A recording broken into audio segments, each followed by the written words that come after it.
म्हणे मी कोर्टात गेलो, तिथे एक 80 वर्षाची म्हातारी पेढे वाटत होती लोकांना. मलाही आणून दिला म्हातारीनं पेढा. म्हणून मी तिला विचारलं की आजी पेढा कशासाठी दिलाय मला.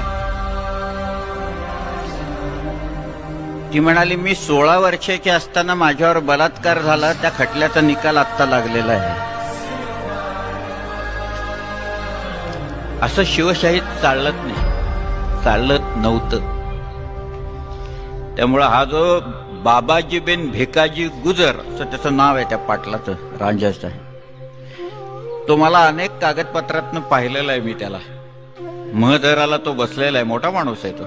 पाटलाला सामावून घ्यायचं असतं गावाच्या महदारात, त्यामुळे तो आहे तिथं. पण त्यांनी केलेला व्यभिचार हा देखील गुन्हा होता आणि तो शाबित झाला म्हणून त्याचे हातपाय तोडून दूर केला.